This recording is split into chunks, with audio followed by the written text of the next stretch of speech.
My wife is divorcing me. Well, she's trying to pull a fast one on me.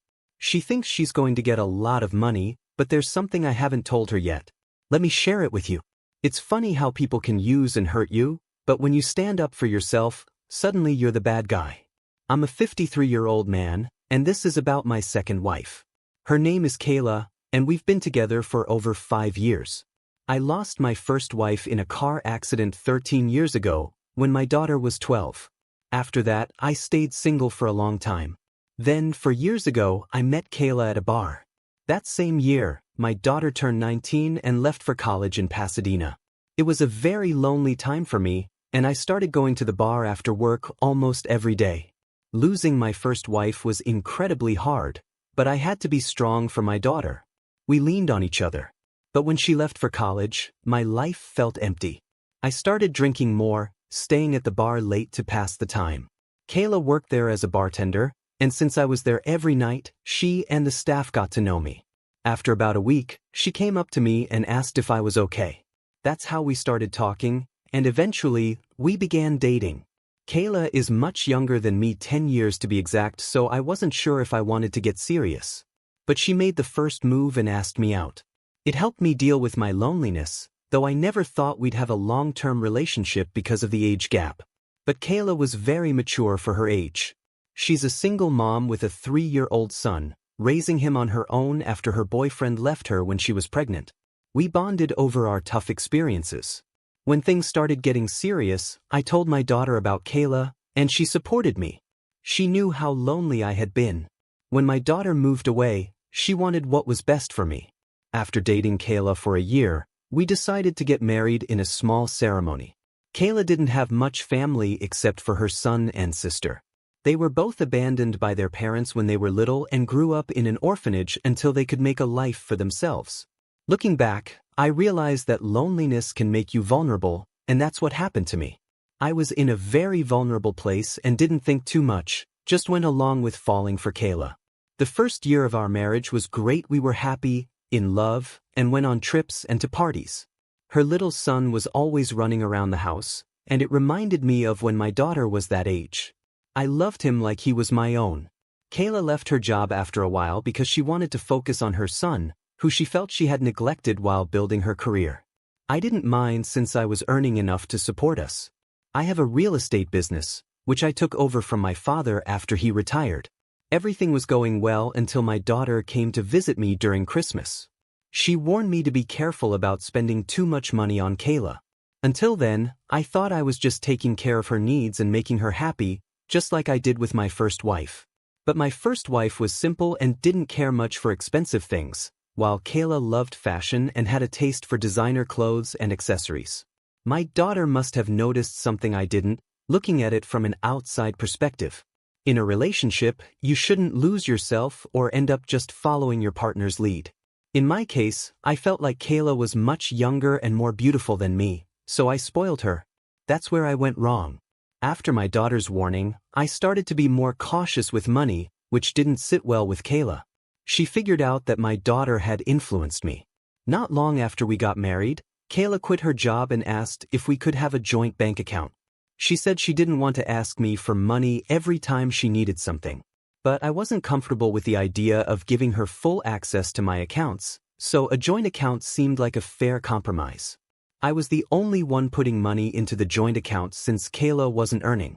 We both had access to it, but I was the one filling it up and she was the one spending it. When my daughter warned me, I started putting less money in the account. Before, it was like a refill station. I'd deposit money, and she'd empty it. In the beginning, Kayla was grateful for everything I did. I even moved her son from a public school to a top private school, the same one my daughter attended. She was really thankful back then, and whenever I took her out to nice places, she appreciated it. But after we got married, her attitude changed.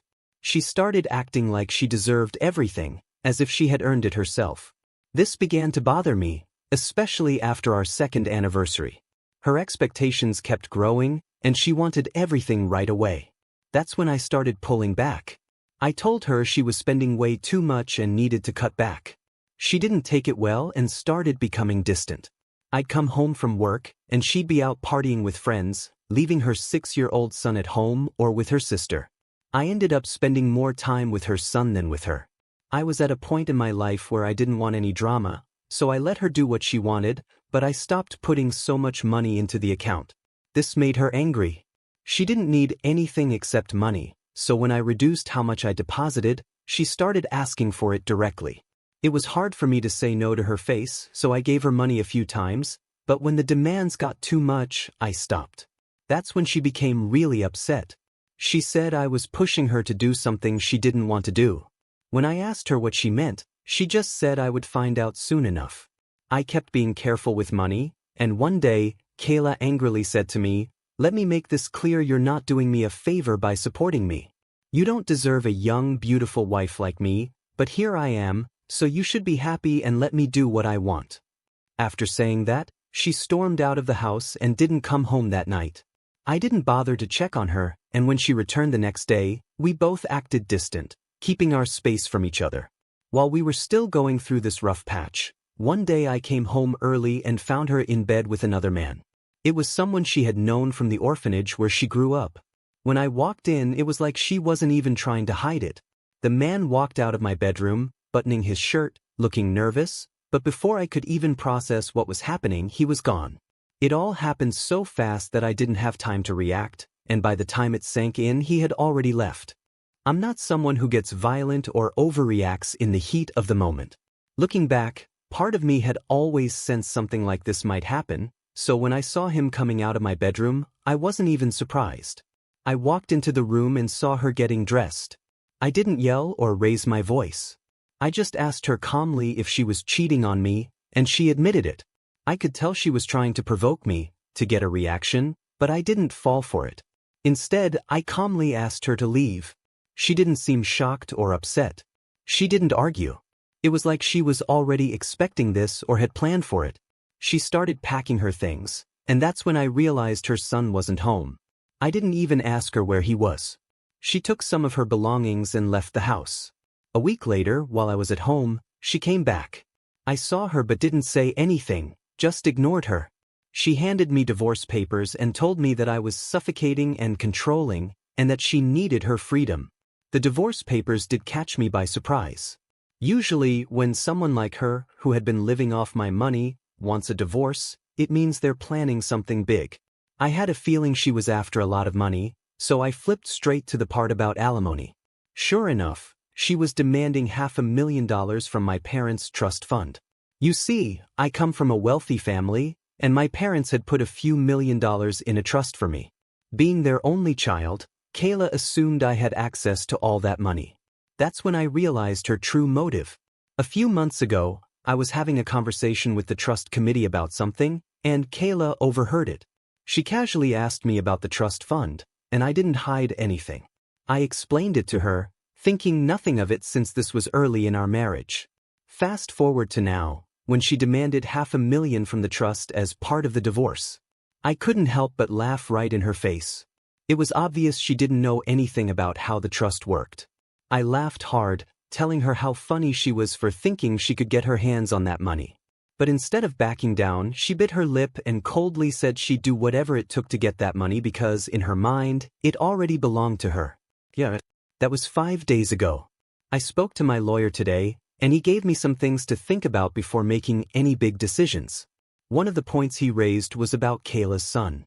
As much as I can't stand her, I don't want her son to suffer because of all this. I'm considering taking responsibility for his education, even though he's not my biological child. I have no issues with him, and I've always cared for him. But I'm still thinking things through, and I'll decide once I get a clearer picture of how the divorce is going to play out. The last few months have been a whirlwind. I've been trying to let everything settle before making any moves. I haven't signed the divorce papers yet, and Kayla seems to think she's in a good position. She believes I'm dragging my feet because I want her back, but she's completely wrong. What she doesn't know is that the trust fund isn't mine to give, it belongs to my daughter. My parents willed the entire fund to her, and I agreed to that a long time ago.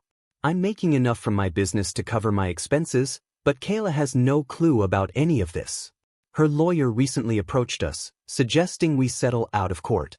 He argued that there was no need for a drawn-out legal battle if I would just agree to her demands and finalize the divorce. He even had the nerve to say that since I couldn't provide the lifestyle she deserves, it would be best to give her what's hers and let her move on. I had to laugh again. What exactly is hers? She's entitled to nothing. She deserves nothing. She's been living off my money and acting like it's hers. We didn't give in to their demands and instead decided to take this to court. I didn't bother to burst Kayla's bubble about the trust fund belonging to my daughter. Let her live in her delusions a bit longer. Meanwhile, she's been trying her hardest to make me jealous. Every day she's posting pictures with her new boyfriend, fancy restaurants, spa days, vacations, you name it. It's clear she's using the money from our joint account to fund her little adventures with this guy. But here's the thing, none of this bothers me. It's almost laughable. She's trying so hard to make me react, but I'm not playing her game. All I care about now is protecting my daughter's inheritance and making sure Kayla doesn't get a dime more than what she's legally owed. It's only a matter of time before she realizes she's been living in a fantasy. I had been putting money into the joint account mainly for her son's education, but Kayla chose to spend it on her temporary, flashy lifestyle instead. By the time she had burned through most of it, there wasn't much left, so I let her use it all up. There was no point in closing the account early because half of the money would have gone to her anyway, given the situation. I didn't want to tip her off about my next move, so I stayed quiet and let things play out. When the money was gone, Kayla expected the account to be refilled at the start of the month like usual, but I didn't do it. I let her wait. She messaged me, demanding that I deposit money for her son's school fees and other household expenses, but I ignored her. That's when she turned abusive. She sent angry messages, saying she would make me pay for every penny I was withholding. After her ranting, I went to the bank and closed the joint account due to our ongoing divorce.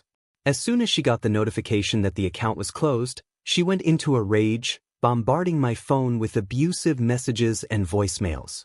I saved every single one of them, knowing they could be useful later. I also kept some of her vacation photos with her boyfriend, where she was flaunting herself in a bikini. On the day of our first court hearing, she had the nerve to show up with her drug-addicted boyfriend. I'll get to that in a minute, but when I saw her outside the courthouse, she was all dressed up in expensive clothes, acting like she was just inches away from winning it all. She smirked at me, thinking she was about to take everything I had. Seeing her like that, I couldn't help but feel sorry for her son. She was ruining his life, and people like her shouldn't even have the responsibility of raising a child. They create broken, hollow individuals. When the court session began, my lawyer laid out our case, and the color drained from her face. Her reaction was priceless when my attorney revealed that the trust fund she was after had been willed to my daughter, not to me, and she had no legal claim to it. She quickly pulled her lawyer aside, and they came back with a new set of demands. This time, they asked for my house and a share of my business. To their dismay, both the house and the business also belonged to the trust, which was in my daughter's name. After my first wife passed away, my parents had wisely transferred the ownership of the house and business into the trust, knowing that something like this could happen. My father had warned me that I might be vulnerable and attract women who would try to take advantage of me for money. He was right, and their foresight ended up protecting everything I held dear. Kayla's plan to take everything from me crumbled right before her eyes, and the court case took a sharp turn in my favor. She had no claim to the things she thought she was entitled to, and now, she was left with nothing but her delusions of grandeur. Looking back now, I can see that my parents' warning was spot on. At the time, when they told me I might fall for someone like Kayla, I laughed and said I was too smart to let that happen. Well, they were right. Sometimes people like Kayla, who seem loving and caring, are just pretending, only interested in your money. I don't blame anyone but myself for not seeing through her act. My vulnerability and loneliness made me blind to her true intentions. When she realized she couldn't get anything from me, she tried to demand child support. However, before my attorney even had a chance to defend me, the judge dismissed her request, telling her that new demands couldn't be made on the spot. The judge made it clear that the courtroom wasn't a shopping mall where she could just bargain as she pleased. The case was postponed, and we were given a new court date. 2 weeks later, we received the new set of demands from her. She wanted $10,000 a month in spousal support since she wasn't working, along with child support for her son. If she hadn't wasted the money from our joint account on vacations and flaunting it in my face, I might have considered helping with her son's education. But after seeing how she used the money, I was determined not to agree to any of her demands. My lawyer and I gathered everything we could to prepare for the next court hearing, determined to leave her with nothing. By the time we went back to court, almost a month later, Kayla showed up again, but this time her confidence and glow were dimmed. She knew her chance to take anything from me was slipping away. My lawyer dismantled her claims one by one. The child support demand was the easiest to reject, as the boy wasn't biologically mine. They tried to argue that, as a stepfather, I had some moral obligation, but we pointed out how Kayla had been using the money from our joint account on vacations instead of her son's education. I told the court the same thing, that I had no problem helping with the boy's education, but she was clearly misusing the funds for herself. As for her $10,000 a month request, my attorney presented the evidence of her extravagant vacations with her boyfriend, all funded by my money. We also provided the abusive messages and voicemails she sent when I stopped giving her money. We even filed a case of verbal abuse against her to show how she had manipulated and mistreated me throughout the marriage. It wasn't as easy as it sounds, and there were plenty of legal hurdles to overcome. But in the end, the court dismissed all of Kayla's ridiculous demands. The judge granted the divorce based on her verbal abuse, manipulation, and financial exploitation. She had no claim to my property, no right to child support, and no monthly allowance. The court asked us if we wanted to pursue any further legal actions, but for me, getting out of that toxic marriage was enough. Kayla's plan to take advantage of me had completely failed, and I was finally free from her grasp. Now, I can focus on rebuilding my life and making sure my daughter's future is secure, just like my parents had intended. I thought about suing Kayla for everything she put me through, but in the end, I decided not to. I knew she didn't have anything to pay in compensation anyway. My main goal was to make sure she didn't walk away with a single penny, and I succeeded in that. Winning a case like this, especially against a woman, isn't easy these days, but if you're honest, careful, and hire a good lawyer, it's possible. Now, I'm planning to visit my daughter and spend time away from all this chaos. I hope I can move on soon. This time, I'm not going to repeat the mistake I made with Kayla. I let my loneliness cloud my judgment, but now I'm focusing on ways to keep myself busy and distracted. Marriage is off the table for me forever. If anything else comes up, I'll update you, but otherwise, this is where it ends. Thanks for following my story, and remember, don't make decisions just because you're lonely or desperate to have someone by your side. Hey everyone, I've been lurking around here, and I figured I'd post an update since some new things have come to light. As I mentioned before, my divorce from Kayla is finalized. She was fed up with having to ask me for money and didn't like it when I started saying no, so she thought divorcing me and taking $500,000 from the trust fund was a better option. Well, the joke's on her, she didn't get a single dime. There's something I forgot to mention in my last update about her boyfriend. During the divorce proceedings, I found out that the guy she was fooling around with was actually the father of her son. He had abandoned her when she got pregnant, but once she started flaunting her lavish lifestyle on social media, he came crawling back to her. And of course, she took him back because he's the father of her child. That explains why he was so comfortable hanging out in my house, having fun with her. Turns out I was the other guy all along, while he was the real father of her child. Pretty ironic, huh? A couple of months later, after I got back from visiting my daughter in Pasadena, I found a letter from Kayla in my mailbox. I had blocked her on everything: phone, email, social media, so this was her only way to reach me. I'm guessing she might have come to my place while I was gone for 3 months and left the letter behind. In the letter, she apologized for everything she did to hurt me. She also asked me, on humanitarian grounds, to help provide for her son. Apparently, she wanted me to pay his school fees so he could continue his education. Funny how she suddenly remembered to care about her son's future after blowing through all the money she had. Not sure if I'll respond or do anything about it, but honestly, I'm not feeling too charitable after everything that's happened. She had her chance, and she threw it away. I'm just glad I got out of that mess. As I mentioned before, I had enrolled Kayla's son in an international school. He used to attend a community school, but I wanted to give him a better opportunity. After discussing it with my lawyer, he said that if I truly wanted to, I could pay the school fees directly to the school and avoid giving any money to Kayla. But he also advised me, on a personal level, to stay far away from her. He warned that she might continue to use her son as an excuse to get more money from me. And he was right. The school fees were just the beginning. There are always extra costs for things like field trips, projects, and other activities. Kayla would have found a way to use those reasons to squeeze more money from me. Even if she didn't, she wouldn't be able to afford those extras on her own, so paying just the fees wouldn't really help the boy.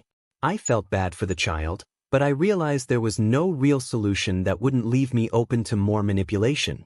I'm thankful I didn't have a child with Kayla. That would have made things even worse, and I can only imagine how disastrous that situation would have been. Fortunately, I've been able to move on. In the last 3 months, living with my daughter has helped me a lot. I've started going to the gym regularly and have plans for solo trips to clear my mind and get a new perspective on life. Thank you for following my story, and I hope others can learn from my experience. It's important to keep your vulnerability in check and not let it cloud your judgment. Now, I'd love to hear your thoughts on this whole situation. Some people have said I should have helped the child go to a better school, but many others argue that since he's not my son, it's not my responsibility. I agree that it's a tough environment for him, but it's not my job to fix it. What do you think? This whole situation has been a wild ride, and I can't help but be amazed at the audacity of some people. By the way, if you enjoy stories like this and want to stay involved, you can support me by dropping a comment, giving a like, and subscribing. I post daily, so I'll see you tomorrow. Remember, it's always cool to be kind.